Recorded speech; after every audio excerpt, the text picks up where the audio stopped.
25-ാം തീയതി വൈകുന്നേരം വരെ ഇല്ലാത്ത ഒരു ആക്ഷേപം 25-ന് വൈകുന്നേരം ഞാൻ പാലക്കാട്ടേക്ക് വോട്ട് ചെയ്യാൻ വേണ്ടി ഇവിടുന്ന് വണ്ടി കയറിയതിന് ശേഷം പുറത്തു വന്നിട്ട് ഞാൻ ഇവിടുന്ന് പോകുമ്പോൾ തന്നെ ആ ചെറുപ്പക്കാരൻ അതിനെതിരെ രംഗത്ത് വന്നിട്ട് ഇവിടുത്തെ UDF-ന്റെ നേതാക്കന്മാർ പത്രസമ്മേളനം നടത്തിയിട്ട് തൊട്ടടുത്ത ദിവസം ഞാൻ വോട്ട് ചെയ്ത് തിരിച്ചിവിടെ വന്ന ശേഷം ഞാനും പത്രസമ്മേളനം നടത്തിയിട്ട് അത് വ്യാജമാണെന്ന് എല്ലാവരും അറിഞ്ഞ ശേഷവും ബഹുമാനപ്പെട്ട എതിർ സ്ഥാനാർത്ഥി എന്തിന് ആ തെരഞ്ഞെടുപ്പ് ദിവസം വന്നിട്ട് കാഫിർ എന്ന് വിളിച്ചിട്ട് പ്രചരണം എനിക്കെതിരെ നടത്തിയിട്ട് എത്ര നിഷ്കളങ്കമായിട്ടാണ് മതേതരത്വം പറയുന്നത്, എന്തിനാണ് ഒരു ബൈറ്റിൽ പറയുന്നത്? അപ്പൊ അത് വ്യാജമല്ലേ എന്ന ഒരു പൊതു പത്രസമ്മേളനത്തിൽ അങ്ങനെ ഒരു ആരോപണം ഉണ്ടെന്ന് പറഞ്ഞപ്പോ അങ്ങനെയാണെങ്കിൽ അത് അവര് തെളിയിക്കട്ടെ എന്നാണ് പറയുന്നത്. ഞാനല്ല കേരളത്തിന്റെ ആഭ്യന്തര വകുപ്പ് മന്ത്രി, ആ ആഭ്യന്തര വകുപ്പ് മന്ത്രിയുടെ പേര് പിണറായി വിജയൻ എന്നാണ് എന്നുള്ളതെങ്കിലും ചുരുങ്ങിയ പക്ഷം ഈ നാട്ടിലെ ജനങ്ങൾക്ക് അറിയാലോ. പോലീസ് വിചാരിച്ചാൽ തെളിയിക്കാൻ പറ്റൂലേ? ഇനി ഞാനൊരു കാര്യം ചോദിച്ചോട്ടെ, ഇപ്പൊ ഇത്രയും ദിവസമായല്ലോ, അത് ആ ചെറുപ്പക്കാരൻ ഉണ്ടാക്കിയതാണെന്ന് 0.01% കേരളത്തിലെ പോലീസ് വിശ്വസിച്ചിരുന്നെങ്കിൽ അയാൾക്കെതിരെ എപ്പോ കേസെടുത്തിട്ടുണ്ടാവും, എപ്പോ അയാളെ ഉള്ളിൽ തള്ളിയിട്ടുണ്ടാവും? 0.01% ആ മുഹമ്മദ് കാസിം എന്ന് പറയുന്ന ഒരു ചെറുപ്പക്കാരനാണ് അത് ഉണ്ടാക്കിയത് എന്ന് കേരളത്തിലെ പോലീസിൽ ആരെങ്കിലും വിശ്വസിക്കുന്നുണ്ടെങ്കിൽ നിങ്ങൾ അയാൾക്കെതിരെ ഇതിനകം തന്നെ കേസെടുത്തിട്ടുണ്ടാവുമായിരുന്നില്ലേ? ഇപ്പൊ ഞാൻ ഈ പ്രസംഗിക്കുന്നത് വരെ നിങ്ങൾ കേസെടുത്തിട്ടില്ല എന്ന് മാത്രമല്ല, നിങ്ങൾ അയാളെ സ്റ്റേഷനിൽ വിളിച്ചു വരുത്തിയിട്ട് നിങ്ങൾ റെഫ് എഴുതിയ റിപ്പോർട്ട് നിങ്ങൾ കാണിച്ചു കൊടുത്തു, അയാളുടെ കയ്യിൽ കൊടുക്കുന്നില്ല. അയാൾക്കെതിരെ തെളിവില്ലെന്നും അയാൾ അത് ഉണ്ടാക്കിയെന്ന് സ്ഥാപിക്കാൻ കഴിയില്ലെന്നും പറഞ്ഞിട്ട് പിന്നെ എന്തിനാണ് ഇല്ലാത്തൊരു കാര്യം പൊക്കിപ്പിടിച്ചിട്ട് എന്നെ ആക്ഷേപിക്കുന്നതിനകത്ത് എനിക്ക് പരാതിയില്ല. കാരണം എന്നെ ആ ചാപ്പ നിങ്ങൾ കുത്താൻ ശ്രമിച്ചാലും അതെൻ്റെ മേലെ വീഴില്ല എന്നുള്ളതിൻ്റെ വിശ്വാസം എനിക്കുണ്ട്. കാരണം ഞാൻ ഉറച്ചു പറയുന്നു, ഞാൻ വർഗീയത പറഞ്ഞ് ഇതുവരെ ഒരു തെരഞ്ഞെടുപ്പിൽ ജയിച്ചിട്ടില്ല, വർഗീയത പറഞ്ഞ് ഈ തെരഞ്ഞെടുപ്പിൽ ജയിക്കാൻ ഉദ്ദേശിച്ചിട്ടില്ല. നാളെയും എൻ്റെ രാഷ്ട്രീയം വർഗീയ രാഷ്ട്രീയമായിരിക്കില്ല എന്നുള്ളത് കൃത്യമായ ബോധ്യം എന്നെ സംബന്ധിച്ചിടത്തോളം ഉണ്ട്. പക്ഷെ ഈ നാടിനെ നിങ്ങൾ സമാധാനം കെടുത്തുന്നത് എന്തിനാണ്? ഈ കാഫിർ പ്രയോഗം വ്യാജമാണെന്ന് നിങ്ങൾക്കും അറിഞ്ഞൂടെ? ആ സ്ക്രീൻഷോട്ട് അത് വ്യാജമാണെന്ന് നിങ്ങൾക്ക് എല്ലാവർക്കും അറിഞ്ഞൂടെ? ബഹുമാന്യനായ മാധ്യമ പ്രവർത്തകരോട് ഞാൻ ചോദിക്കുന്നു, നിങ്ങൾക്കും എല്ലാവർക്കും ബോധ്യമുള്ളതല്ലേ അത് വ്യാജമാണെന്ന്?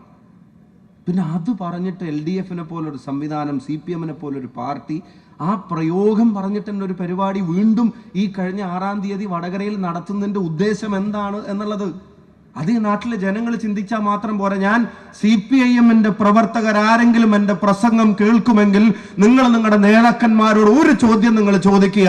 ആ കാഫിർ പ്രയോഗം വ്യാജമായ സ്ക്രീൻഷോട്ട് ആണെന്ന് അറിഞ്ഞിട്ടും അത് പറഞ്ഞിട്ട് അത് പോസ്റ്ററിൽ വെച്ചിട്ട് പിന്നെ എന്തിനാണ് CPIM പോലൊരു പാർട്ടി ഇവിടെ ഇങ്ങനെ ഒരു പരിപാടി നടത്തിയതെന്ന് ഒരിക്കലെങ്കിലും നിങ്ങളുടെ നേതാക്കന്മാരോട് നിങ്ങൾ ചോദിക്കണം. എന്നിട്ട് അവരോട് നിങ്ങൾ പറയണം, നരേന്ദ്രമോദിയുടെ പ്രസംഗത്തിന്റെ മലയാളം പരിഭാഷയായി കേരളത്തിലെ CPM മാറരുത് എന്ന് നിങ്ങളുടെ നേതാക്കന്മാരോട് നിങ്ങൾ പറയണം. ഇന്ത്യയുടെ ക്രിക്കറ്റ് ടീമിനെ തെരഞ്ഞെടുത്താൽ കോൺഗ്രസ് വന്നാൽ അതിൽ ജാതിയും മതവും നോക്കി ആളെ എടുക്കും എന്നൊരു രാജ്യത്തിന്റെ പ്രധാനമന്ത്രി ഈ നാട്ടിലെ ജനങ്ങളോട് പറയുന്ന ഒരു ദുരവസ്ഥയിൽ നിന്ന് മോചനമുണ്ടാവാൻ ഈ രാജ്യത്തെ ജനാധിപത്യ മതേതര വിശ്വാസികൾ ആഗ്രഹിക്കുന്ന ഒരു കാലത്ത് ആ പ്രസംഗങ്ങളുടെ മലയാളം പരിഭാഷ ഇവിടുത്തെ CPM നേതാക്കന്മാരുടെ നാവിൽ നിന്ന് എന്തിനു വന്നു എന്ന് ഒരു ആത്മാർത്ഥതയുള്ള സഖാവെങ്കിലും ആ പാർട്ടിക്കകത്തൊരു ചോദ്യം ചോദിക്കാൻ ഉണ്ടാവട്ടെ എന്ന് ഞാൻ ആഗ്രഹിച്ചു പോവുകയാണ്. ഞാൻ ആവർത്തിച്ചു പറയുന്നു, അടുത്തത് എൻ്റെ ചോദ്യം പോലീസിനോടാണ്. ഞങ്ങൾ എത്ര പരാതി നിങ്ങൾക്ക് തന്നു? ആ ചെറുപ്പക്കാരൻ നേരിട്ട് വന്ന് നിങ്ങൾക്ക് പരാതി തന്നു, അയാളുടെ മൊബൈൽ അയാൾ നേരിട്ട് വന്ന് നിങ്ങളെ ഏൽപ്പിച്ചു. അവിടുത്തെ യൂത്ത് ലീഗ് കമ്മിറ്റി നിങ്ങൾക്ക് പരാതി തന്നു. ഇവിടുത്തെ UDYF നേരിട്ട് അവിടെ നിങ്ങളുടെ ഓഫീസിലേക്ക് മാർച്ച് നടത്തിയിട്ട് പറഞ്ഞു, ഞങ്ങളൊരു കല്ല് മറിഞ്ഞിട്ടില്ല, ബാരിക്കേഡും തള്ളിയിട്ടില്ല, ഒരാളെയും പരിക്കേൽപ്പിച്ചിട്ടില്ല. അവരോട് നിങ്ങളോട് പറഞ്ഞു അതുണ്ടാക്കിയവർ ആരാണെന്ന് നിങ്ങൾ പുറത്തുവിടണം. അടുത്തത് ഞങ്ങളുടെ UDF-ന്റെ നേതാക്കന്മാർ, DCCയുടെ പ്രസിഡന്റ് ഉൾപ്പെടെയുള്ള നേതാക്കന്മാർ നിങ്ങളെ വന്ന് കണ്ടു പറഞ്ഞു. അവർ പറഞ്ഞു ഞങ്ങൾക്കൊരു പൊളിറ്റിക്കൽ വെപ്പൺ തെരഞ്ഞിട്ടല്ല, പക്ഷെ ഇതിവിടെ അവസാനിപ്പിക്കണം. ഈ ഒരു ഫേക്ക് സ്ക്രീൻഷോട്ടിന്റെ പേരിൽ നാട്ടിലെ ജനങ്ങളെ ഭിന്നിപ്പിക്കാൻ നടത്തുന്ന ശ്രമങ്ങൾ ഇവിടെ അവസാനിപ്പിക്കണം. നിങ്ങൾ തുറന്നു പറയണം, അത് ഫേക്ക് ആണെങ്കിൽ അത് പറയണം. അത് ഉണ്ടാക്കിയത് ആരാണെന്ന് നിങ്ങൾ അന്വേഷിക്കണം. ആ ചെറുപ്പക്കാരനല്ലെന്ന് നിങ്ങൾക്ക് ബോധ്യപ്പെട്ടു എന്ന് നിങ്ങൾ ഞങ്ങളോട് പറയുന്നു. പക്ഷേ ഇത് ജനം അറിയണ്ടേ? ഇവിടുത്തെ പോലീസ് സംവിധാനങ്ങൾക്ക് ഉത്തരവാദിത്വമല്ലേ?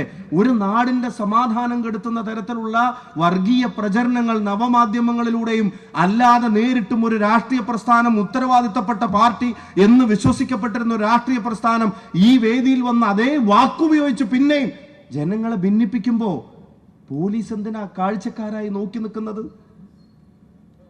ഞാൻ കേരളത്തിന്റെ മുഖ്യമന്ത്രിയോടും പറയുന്നു, നിങ്ങളാണല്ലോ ഈ നാടിന്റെ ആഭ്യന്തര വകുപ്പ് മന്ത്രി. AK ബാലൻ പറഞ്ഞത് സാങ്കേതിക സംവിധാനങ്ങൾ ലോകത്ത് എവിടെയിരുന്നും നാട് ഭരിക്കാൻ കഴിയുമെന്ന് ഗോവിന്ദ മാഷും പറഞ്ഞ ആ സംവിധാനങ്ങളിൽ ഏതെങ്കിലും ഒന്ന് ഉപയോഗിച്ചിട്ട് കോഴിക്കോട്ടെ SP വിളിച്ചിട്ട് അത് വ്യാജമാണെങ്കിൽ ഞങ്ങളോട് പറയണ്ട, പുറത്തും പറയണ്ട, നിങ്ങളുടെ പാർട്ടിക്കാരോടെങ്കിലും പറയണം. ആ വ്യാജമായ സ്ക്രീൻഷോട്ടിന്റെ പുറത്ത് നാട്ടിലെ ജനങ്ങളെ ഭിന്നിപ്പിക്കാനുള്ള പരിപാടികൾ അവസാനിപ്പിക്കണമെന്നൊരു വാക്ക് കേരളത്തിന്റെ ആഭ്യന്തര വകുപ്പ് മന്ത്രി കൂടിയായ മുഖ്യമന്ത്രി ഒന്ന് പറയട്ടെ. അതെങ്കിലും ചുരുങ്ങിയത് വേണ്ടേ? ലീസ്റ്റ് മിനിമം അതെങ്കിലും വേണ്ടേ? എന്തൊക്കെ പ്രചരണങ്ങളാണ് നിങ്ങൾ ആരൊക്കെ കൂട്ടുപിടിച്ചിട്ടാണ് നടത്തി? എനിക്ക് കേരളത്തിന്റെ പൊതുസമൂഹത്തിനോട് വലിയ നന്ദിയുണ്ട് സഹിച്ചേട്ടാ. എൻ്റെ പ്രസംഗം ഞാൻ അവസാനിപ്പിക്കും. കേരളത്തിന്റെ പൊതുസമൂഹത്തോട് എനിക്ക് വലിയ ബഹുമാനവും നന്ദി, ഞാൻ ആദരവ് അറിയിക്കുക. എന്താ കാരണം എന്നറിയോ? ഈ പ്രചണ്ഡമായ പ്രചരണം നടന്നിട്ടും ഈ CPM-ന്റെ അന്ധമായ പൊളിറ്റിക്കൽ അഫിലിയേഷൻ ഉള്ള കുറച്ച് തെരഞ്ഞെടുക്കപ്പെട്ട ആളുകൾ ഒഴികെ ഒരാൾ പോലും ഒരു ഡയറക്റ്റ് മെസ്സേജിലോ ഒരു കമന്റിലോ ഒരു പേഴ്സണൽ കോളിലോ നേരിട്ട് കാണുമ്പോഴോ അവരുടെ നവമാധ്യമ പ്രതികരണങ്ങളിലോ ഇത് ശരിവെക്കുന്ന തരത്തിൽ ഒരു റെസ്പോൺസും അവരുടെ ഭാഗത്ത് ഉണ്ടായില്ല എന്നുള്ളതിന് കേരളീയ പൊതുസമൂഹത്തോടുള്ള എൻ്റെ ഹൃദയം നിറഞ്ഞ നന്ദി ഞാൻ രേഖപ്പെടുത്താൻ ആഗ്രഹിക്കുക. യാത്രാ ഇടങ്ങളിൽ മുഴുവൻ ആളുകളെയും ഇന്ന് ട്രെയിനിൽ ഇവിടെ വന്ന് ഇറങ്ങുന്നതും ആ യാത്രയിലുടനീളം ആളുകളോട് വന്ന് കണ്ടിട്ട് പറഞ്ഞത്, അതിലൊന്നും മനസ്സ് വിഷമിക്കേണ്ട, അതൊക്കെ എന്തിനു വേണ്ടി പറയുന്നതാണെന്ന് ഞങ്ങൾക്കറിയാമെന്ന് കേരളീയ പൊതുസമൂഹത്തിന്റെ പ്രതികരണം ഒരുപാട് കിട്ടിയതിന്റെ ആത്മവിശ്വാസത്തിൽ തന്നെയാണ് ഞാൻ പറയുന്നത്. നിങ്ങൾ ആ ചാപ്പ കുത്താൻ വേണ്ടി നിയോഗിച്ച ആളുകളോടും എൻ്റെ ചോദ്യം, ഇത് വ്യാജമാണ് കാഫർ എന്ന സ്ക്രീൻഷോട്ട് എന്ന് നിങ്ങൾ ഇപ്പം മനസ്സിലാക്കിയിട്ടുണ്ടെങ്കിൽ നിങ്ങൾ തിരുത്താൻ തയ്യാറാവുമോ? നാളെ മനസ്സിലായാൽ അപ്പം നിങ്ങൾ ഈ പറഞ്ഞതിനെ മാറ്റി പറയോ? അപ്പം നിങ്ങൾ പ്രചരിപ്പിച്ച ഈ വിഷം, ഈ വെനം, അതൊരു വാക്കുകൊണ്ട് തിരിച്ചെടുക്കാൻ നിങ്ങൾക്ക് പറ്റുമെന്ന് നിങ്ങൾ കരുതുന്നുണ്ടോ? അതുകൊണ്ട് എൻ്റെ പ്രസംഗം ഞാൻ അവസാനിപ്പിക്കുന്നു. UDF-ന്റെ മുഴുവൻ പ്രവർത്തകരോടും RMPയുടെ മുഴുവൻ പ്രവർത്തകരോടും വടകരയിലെ മുഴുവൻ ജനങ്ങളോടും പറയുന്നു, നമ്മുടെ വാക്കിലും പ്രവൃത്തിയിലും ഈ നാടിനെ ഭിന്നിപ്പിക്കുന്ന ഒന്നും ഇതുവരെ ഉണ്ടായിട്ടില്ല, ഇനിയോട്ട് ഉണ്ടാവാനും പോകുന്നില്ല. ഒരു പ്രകോപനവും ഈ നാട്ടിൽ നമുക്ക് ഉണ്ടാക്കണ്ട, ഒരു വർഗീയതയും നമുക്ക് ഈ നാട്ടിൽ പ്രചരിപ്പിക്കണ്ട. നമുക്കെല്ലാവരെയും ചേർത്ത് പിടിക്കാം. നമ്മളെല്ലാവരുടേതുമാണ്, ഈ നാട് എല്ലാവരുടേതുമാണ്. അങ്ങനെ തന്നെ നമുക്ക് മുന്നോട്ട് പോകാം.